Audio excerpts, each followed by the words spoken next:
I had been working cases that were about 30 years old. And in those 30-year-old cases, sure enough, someone makes a statement to an original investigator.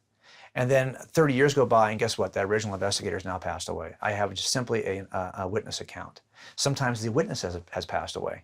So in order to piece it together, I've got to examine the accounts of witnesses from 30 years ago. And that involves a certain tool set. And that's the tool set that I try to use when examining the Gospels. Now, granted, it's a little bit different. We don't have access to those eyewitnesses anymore. So we have to do the best we can, given the antiquity of the statements. But I do think you can learn a lot. And there's a template that we use to evaluate eyewitnesses in court. So I simply thought, okay, this is how I would evaluate any eyewitness. Let me just try to evaluate the Gospel writers as though they're eyewitnesses. And I got involved in about a 4 or 5 months of just, I don't think I moved from the Gospels very often. I stayed in the Gospels.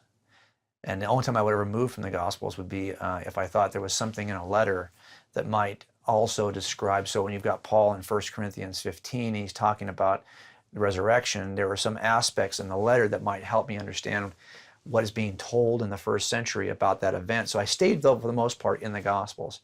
And I really just camped there and picked them apart.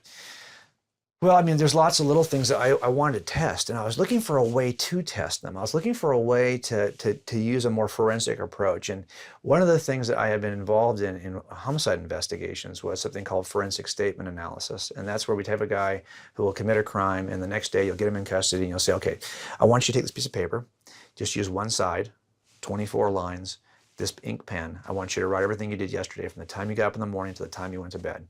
Just want you to write it all down. If you make a correction, you got to cross it out and make your correction.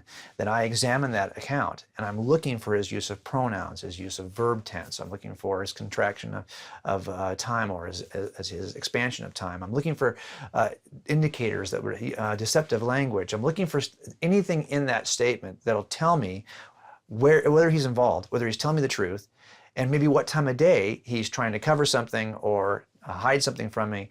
And so I'm using this process, which is really more an art than a science, called forensic statement analysis. And I thought I could probably use something similar to this with the Gospels, but I needed a claim to test.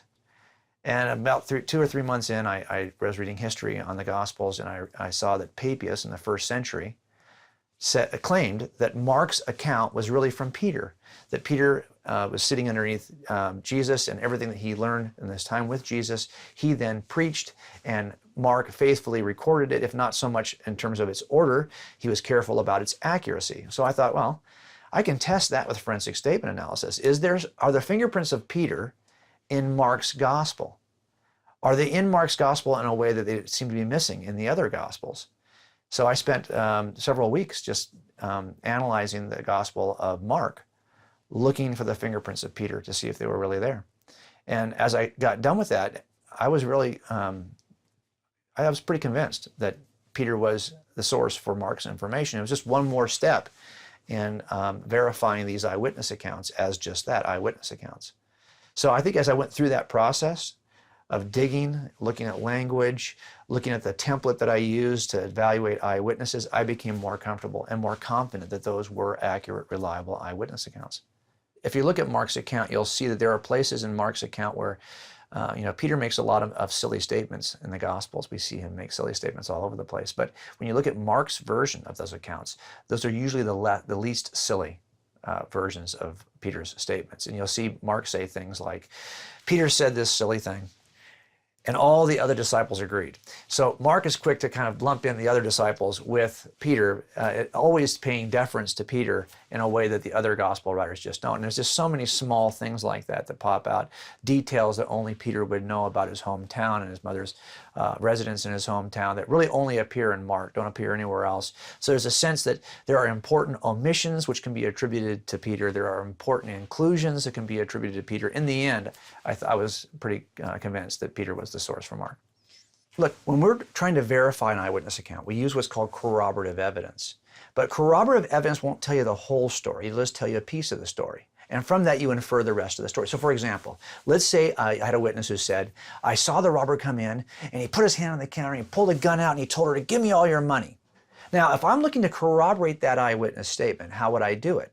Well, one thing I might do is go back and ask, well, is there a palm print on the counter in the direction that she said he placed his hand? If so, that would corroborate what she said, but it wouldn't tell you about if he had a gun, and it wouldn't tell you what he said. So in other words, it would corroborate one small piece from which you would infer the rest. It's called touch point corroboration. It just corroborates that one touch point, right? Well, what I was seeing as I examined through all the accounts in history about Jesus was the similar touch point corroboration. Historical writers would describe small aspects of Jesus' character or of Jesus' historical nature or of his existence in history, and they wouldn't describe all of it. They just described some small thing. And these were non-believers. These are people who really did not want to affirm the truth about Jesus, but were simply describing Jesus. And so what I saw repeatedly from the work of Thallus and Tacitus and Amar Bar Serapion, there's lots of other ancient writers. All I try to stay within the first 100 to 150 years. They all describe Jesus in a way as non-believers that provide us with pieces of touch point corroboration. I never, as an investigator, expect them to tell me everything about Jesus any more than that fingerprint can tell you everything about the actions of that robber. But they are going to tell me something about Jesus that I can use to infer to the larger account. I think that that kind of touch point corroboration should give us great confidence in the historical documents we call the Gospels, even though they're not going to mention or repeat every aspect of the Gospels. Well, so for example, if we were to take the writings of, let's say, Tacitus, Thallus, Phlegon, Amar Bar Serapion, just a few of these historical writers in the first 100 years, let's say, and we were to make a list of everything they describe about Jesus, even though they're not believers, we would know a couple of things about Jesus if we lost all the other Christian documentation. If we lost the Gospels, but we still had the touch point corroboration of these few historical writers who are not Christians, you would know that Jesus lived. You would know when he was crucified, that he was crucified under the rule of Pontius Pilate. You would know that he had disciples who were persecuted afterwards, that the Jews were the cause, according to these historians, of his death. You would know a lot about Jesus' chronology, even though you'd lost every Christian document.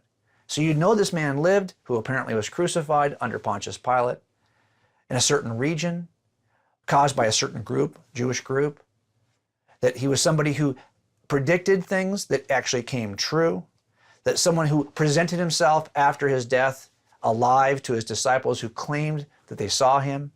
Now, none of these things necessarily mean it's true. And when we build a circumstantial case, what we do is we look at a lot of things that point to the same conclusion. They all point to the same conclusion. And so I looked at all of that touch point evidence and I said, wow, here again, we have more evidence that points to the same conclusion. The case gets stronger and stronger and stronger. One of the things I always doubted that the story of Jesus had been uncorrupted. I always figured, hey, that story has got to be full of mythological legend over the years. So it was helpful for me to see, well, John wrote this about Jesus, but then John had some pupils that he taught, Ignatius, Papias, and Polycarp. And so he provided a story about Jesus that they affirmed and they repeated in their own writings. What do these guys say about Jesus? Because if the story is going to grow over time, maybe the first version of Jesus is much more benign. He's a simple teacher, didn't really rise from the dead, didn't really do any miracles, but he's a nice guy. No, it turns out from the very first description, as Papias and Polycarp affirm what John taught them, they describe Jesus as the miracle worker who rose from the dead, who claimed to be God, virgin birth. All the elements of the Gospels are present in the very first level, what I call the chain of custody, as the story of Jesus moves down through time. He's not a legend that grows over time. The Jesus we know and love today has been the same, unchanged from all of antiquity. I was convinced that the Gospels were reliable before I really ever understood what the gospel of salvation was. My first step was to be convinced that this thing you're telling me in the Bible is true. And I had to take a path that was probably in some ways my own path because I was such an evidentialist to begin with. And so I eventually got to this place where I realized, hey, I'm committed to what this describes about Jesus, but this really shakes everything because this idea involves a lot. I'm committed to a reliable account that includes a description of a resurrection. How do you make sense of that under what I had prior to this, which was a very committed, philosophically natural worldview? Nothing supernatural was possible in my view of the world. So the idea that someone could rise from the dead is just, that's got to be mythology. That cannot be a reliable eyewitness account. That cannot be what actually happened. They've got to be mistaken in some way. So I went through a lot of time trying to run out all the other possible natural explanations for the resurrection before I got to the place where I said, hey, what's really keeping me from the one explanation that Christianity offers? What's keeping me is my presupposition against the supernatural. In other words, I've entered this with the bias I refuse to let go of. Yet everything points to this as the most reasonable conclusion, the most reasonable inference. But I won't accept it because I'm holding on to this bias that says nothing miraculous could ever happen, nothing supernatural could ever exist. And as I finally had to let go and realize that was what was keeping me, it wasn't the evidence. It wasn't that there wasn't enough evidence. It's that I didn't want there to be enough evidence. That was my problem. And a lot of that was rooted more in Jim wanting to be the God of Jim's world than wanting there to be another God who would be directing me, or another God would have something to say about how I was living. So I had to come to that conclusion and really think about, well, okay, and this is as I'm convinced now that this is a reliable account. And I remember talking to Susie about it and saying, well, what do you make of the cross, though? I don't get it. What's the cross about? I mean, I know what happened. I know that it's true, but I couldn't put my trust in it yet because I didn't quite understand. And that's when it was important for me to move beyond the Gospels into the letters, and then to go back and look closely at what Jesus was telling me about my condition, because it's all there in the Gospels, but I had been looking at the Gospels in a particular way for their reliability. Now it was time to look at them and ask, what is Jesus saying about my need? And that was the biggest transition for me. That's when I moved from belief that it's true to belief in it as true. Taking that additional step required me to know what was my need. I had to see myself clearly. This is true. You know what's amazing to me? I would have said that Jesus was the kind of guy who wants me just to buy in. But that's not what the Gospels demonstrate. And that's one of the things I was really struck by as I read the Gospels, that Jesus was constantly saying things like in John where he'll say, hey, if you don't believe what I'm telling you, at least believe in the evidence of these miracles I've been showing you. And then he spends 40 days with the disciples after the resurrection in Acts 1, where all he's doing is giving them many convincing proofs. When Thomas has got a doubt, he says, touch me. I mean, this to me was somebody who had a really high value in skeptics like me who needed to see it, who needed some a foundation, an evidential foundation for what they believe. I was impressed with the level of response that Jesus always provided, an evidential level of response. You know, when John had real doubts, John the Baptist, and sent his disciples, hey, what do you think? You know, ask him, is he the one who's supposed to be the guy? I'm not sure. He's got some doubts. And what does Jesus do? He performs miracles and then tells them, go back and tell them what you just saw.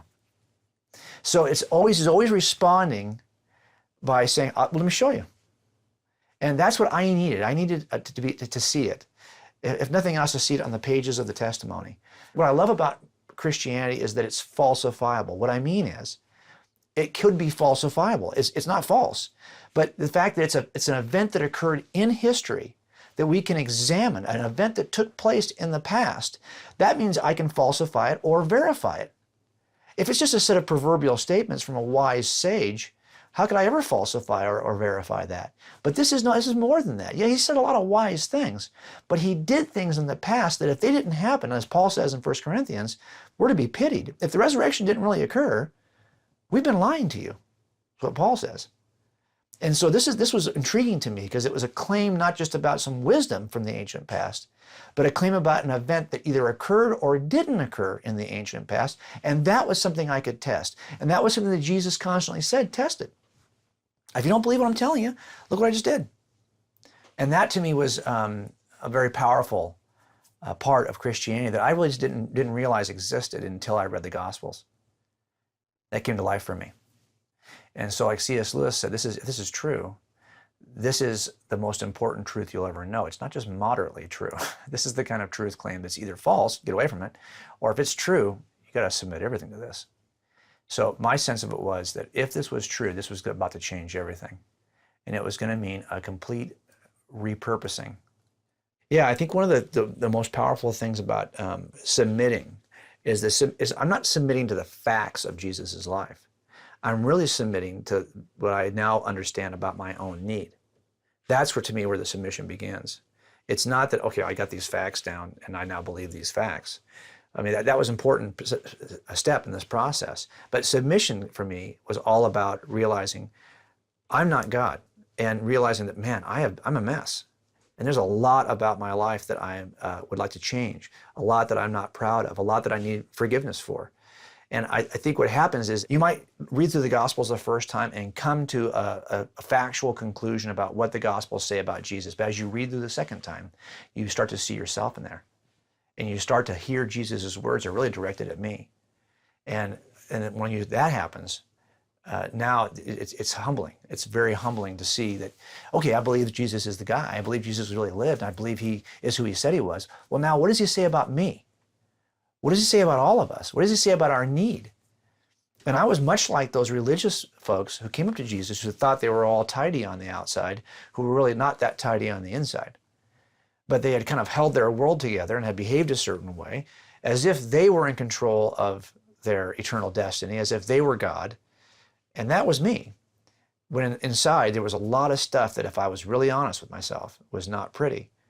And I never, before becoming a Christian, I never had the power to admit to any of that stuff. I would have fought with you if you'd have claimed that I was a certain way or had a certain need. I would have said, no way, that's not me.